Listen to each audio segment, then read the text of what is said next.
Innovation inspires.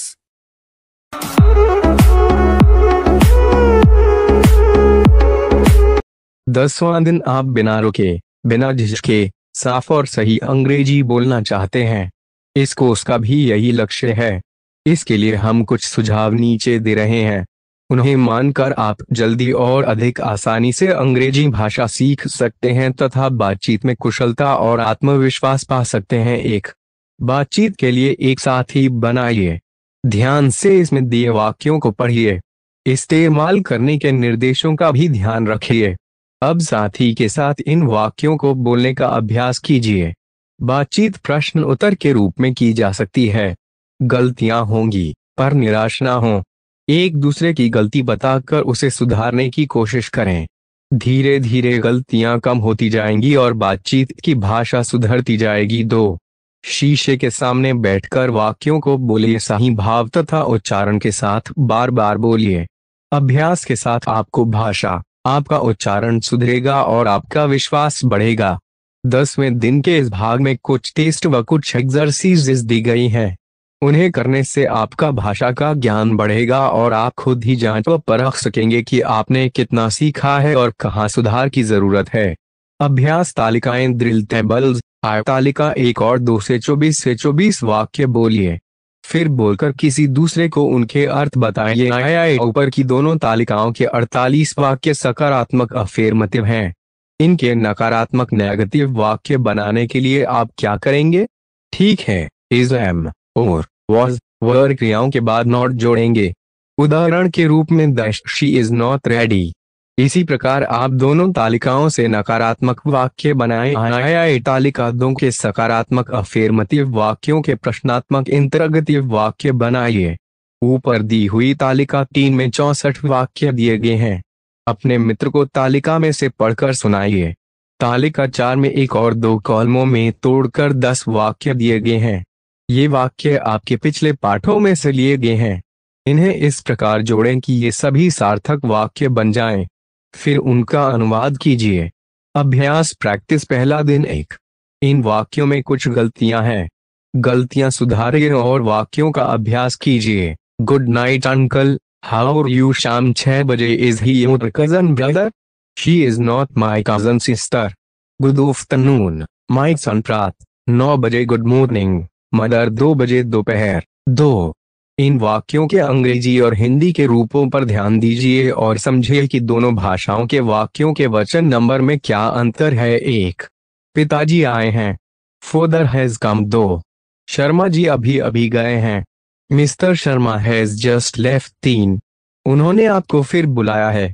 He has called you again. देखा अंतर? हिंदी वाक्य पिताजी आए हैं का अंग्रेजी में फादर हैज कम, पिता आया है, अनुवाद हुआ है। इसी प्रकार दूसरे और तीसरे वाक्य में जी गए हैं, उन्होंने आपको, ये सभी शब्द एक व्यक्ति, एक वचन, पिता और तुम से संबोधित हैं, दाइश बहुवचन से नहीं। इसलिए जब भी आप हिंदी से अंग्रेजी में वाक्य बनाने लगें, सबसे पहले मन में आदर सूचक वाक्य को सीधा कर लें। डैश श्री शर्मा अभी अभी गया है, उसने तुम्हें बुलाया है। फिर ऊपर लिखे वाक्य का अंग्रेजी में अनुवाद करने में कठिनाई नहीं होगी। देखिए पहला दिन टेल बॉक्स। दूसरा दिन 3 शिष्टाचार की कुछ बातों को दोहरा लीजिए। आप किसी के यहाँ जाएं और वह आपकी बड़ी खातिर करे तो आप कहेंगे थैंक्स फॉर योर हॉस्पिटैलिटी, आपकी मेहमानवाजी का शुक्रिया। B, I am very grateful to you. I shall be very grateful to you. You have been a great help. इन तीनों वाक्यों को पढ़कर देखिए कि इनमें क्या अंतर है। कहाँ किस वाक्य का प्रयोग करना चाहिए। कोई व्यक्ति आपके लिए आपके कहने पर आपका कोई काम कर दे तो आप कहेंगे dash I am very grateful to you, मैं आपका बहुत एहसानमंद हूँ। You have been a great help, आपने मेरी बहुत मदद की। इसी प्रकार जब आप किसी से अपना कोई काम करने के लिए कहें तो आप पहले से ही में धन्यवाद देने के लिए कहेंगे I shall be very grateful to you, मैं आपका बड़ा शुक्रगुजार होऊंगा। कोई आपके ही मुंह पर आपकी प्रशंसा करने लगे तो आप उसके उत्तर में कह सकते हैं I don't deserve this praise, मैं इस प्रशंसा के योग्य नहीं हूँ। तीसरा दिन 4।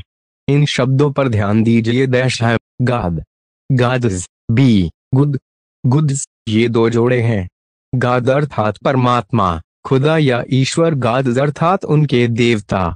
ईश्वर यानी खुदा या परमात्मा एक ही है, जबकि देवता या देवदूत अनेक हैं। हर धर्म के गुड विशेषण है, अर्थात अच्छा। गुड संज्ञा है, अर्थात समान। 5 इन शब्दों को शब्दकोश में देखिए और इनके अर्थ दोहराइए। Marvellous, splendid, disgraceful, absurd, excellent, nonsense. 6 इन शब्दों का आशय समझिए कि ये किस किस भाव को प्रकट करते हैं। दैशनेस्ती, वो, हेलोन, हेर। चौथा दिन। 7 इन वाक्यों पर ध्यान दीजिए। Well begun, half done. B, to err is human, to forgive divine. C, thank you. D, just coming. ये वाक्य देखने में अधूरे लगते हैं और बी वाक्यों में क्रिया गायब है। सी और डी वाक्यों में कर्ता गायब है। बोलचाल में ये वाक्य ऐसे ही बोले जाते हैं, परंतु ये संक्षिप्त या अधूरे वाक्य हैं जो पूर्ण वाक्य का काम देते हैं। अंग्रेजी में ऐसे वाक्यों को क्लिप्टिकल सेंटेंसेस कहा जाता है। ऐसे वाक्यों का अंग्रेजी में बड़ा प्रचलन है। 8 जस्ट कमिंग का चौथे दिन के पहले वाक्य में अर्थ दिया है दश मैं अभी आ रहा हूँ। यहाँ आप पूछ सकते हैं कि क्या इसका अर्थ वे अभी आ रहा है नहीं हो सकता? उत्तर होगा हो सकता है।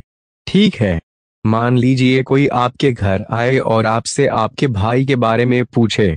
आप अंदर जाएंगे और उसे उसके मित्र के आने की सूचना देकर जल्दी से वहां लौटेंगे और कहेंगे दैश जस्ट कमिंग। यहाँ पूर्ण वाक्य होगा ही इज जस्ट कमिंग। 5वां दिन। 9 इन वाक्यों को ध्यान से देखिए। Dash I, you speak English. I, do you speak English.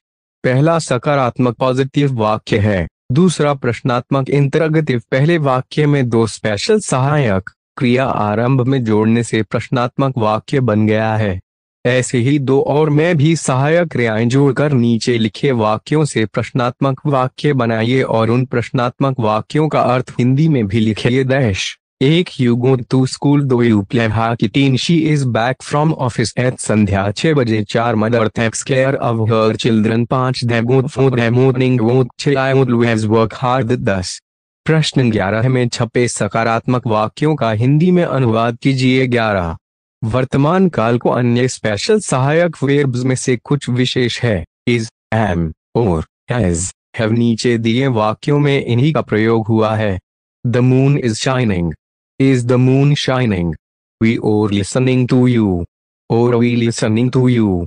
My father has gone out. Has my father gone out. They have seen it. Have they seen it. आमने सामने के दोनों वाक्यों को देखिए और ध्यान दीजिए कि ये पॉजिटिव से इंटरोगेटिव कैसे बने हैं, क्योंकि इज और एम, हैज, हैव ये सभी स्पेशल वर्ब्स वाक्यों में सबसे पहले निकाल कर रखे जाते हैं और लिखने के अंत में प्रश्नवाचक चिन्ह लगाते हैं। इन्हें बोलते समय टोन या लहजा प्रश्नवाचक रखा जाता है। अब ऊपर के 8 वाक्यों को हिंदी में अनुवाद करके पढ़िए। 12 सौचेद्य वाक्यों को प्रश्नवाचक बनाइए और साथ ही उनका हिंदी में रूपांतर कीजिए। 1 someone is knocking at the door. 2 your friends are enjoying themselves. 3 I am reading a comic. 4 it is Friday. 2 5 your hands are clean. 6 the train has just arrived. 7 we have studied English. 8 it has rained for 4 hours. 9 they have gone to bed. 10 you have already finished your dinner. 6 से 9वां दिन तेरा। अंग्रेजी में 24 सहायक क्रियाएं हैं। I, do, does, did, is, or, am, was, were, has, have, had, will, shall, I, would, should, can, could, may, might, must, ought, to, I try, need, dare, used to। पहली 13 क्रियाएं प्राय टेंसेस में काम आती हैं। इनका प्रयोग आप 5वें, 6ठे व 7वें दिन में देख सकते हैं। I, would, शुद्ध, खुद और माइट का परिचय आप 8वें दिन में प्राप्त कर चुके हैं। आपने देखा है कि प्राय ये सभी क्रियाएं प्रधान क्रिया की सहायता करती हैं। जैसे मैं, आई गो। प्रश्न सूचक इंटरोगेटिव वाक्य बनाना हो तो प्रायः ये सब वाक्य के आरंभ में आ जाती। जैसे मैं, आई गो। नकारात्मक नेगेटिव वाक्य बनाना हो तो इन सहायक क्रियाओं के बाद और मुख्य क्रियाओं से पहले नॉट जुड़ता है। जैसे आई एम नॉट गो। 14 नीचे दिए गए प्रश्नात्मक वाक्यों का हिंदी में अनुवाद कीजिए। एक must I tell you again, दो must she write. First, couldn't you find your book? 4 could they repair it for me? 5 could you show me the way? 6 won't she be able to get the cinematic? 7 won't you be able to come to see us? 8 should he go to bed early? No, should not the rich help the poor? 10 dare I do it? 11 need you be told to be careful? 12 may I have the room? 13 may I accompany you? 14 should I ask him first? 15 would you have for a few minutes? 16 did he give you money often? 15। अब आप जानते हैं कि must not, need, dare, used, तो ये सहायक क्रियाएं special verbs अन्य क्रियाओं के समान ही प्रयोग में आती है। नीचे के सकारात्मक पॉजिटिव और नकारात्मक नेगेटिव वाक्यों का अनुवाद कीजिए और साथ ही इस बात को समझने का प्रयत्न कीजिए कि ये क्रियाएं किस तरह प्रयोग में आती हैं। 1 I need them, 2 she needn't go to the bank, 3 you needed rest, didn't you? 4 I'm at go to Qutub Minar, 5 you needn't worry, 6 I want to sleep now, 7 you needn't go there, 8 I must have money, no there isn't any need to discuss this, 10 he won't attend the meeting, will he? 16। आगे प्रश्न तथा उनके संक्षिप्त उत्तर दिए गए हैं, इनका अभ्यास कीजिए। इससे आप नए अपरिचित प्रश्नों के उत्तर भी दे सकेंगे। प्रश्न क्वेश्चन संक्षिप्त उत्तर शोध answer can you speak correct English?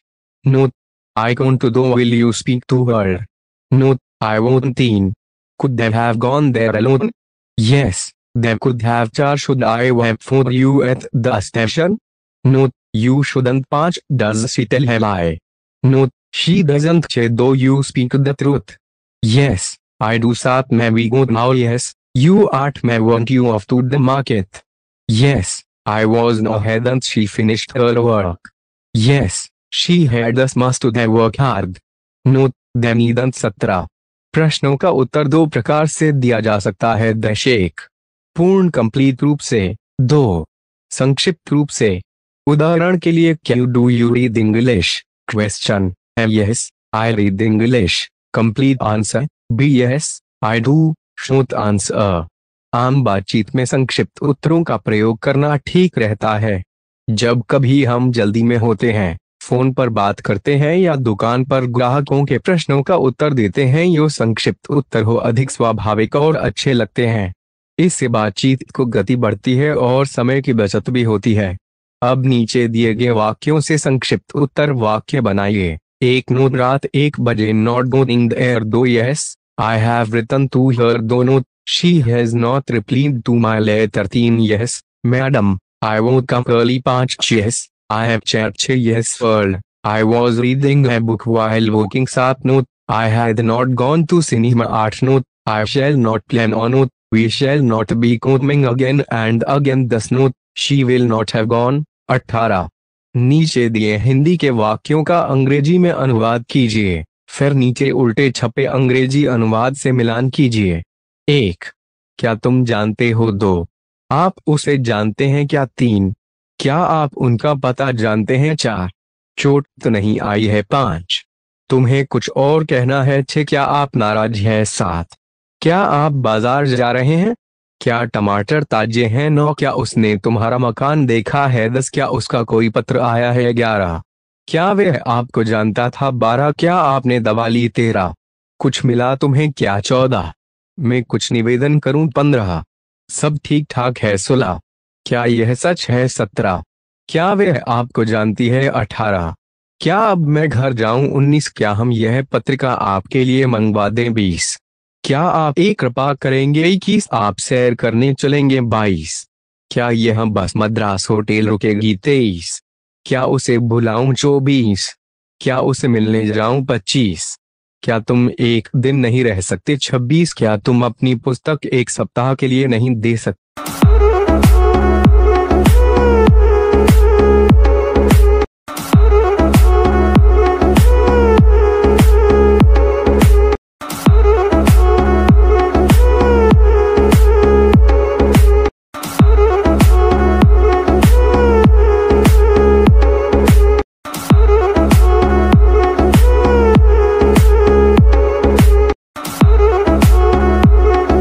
निर्देश, इस तरह आप अंग्रेजी के कई वाक्य अपने आप बनाएं।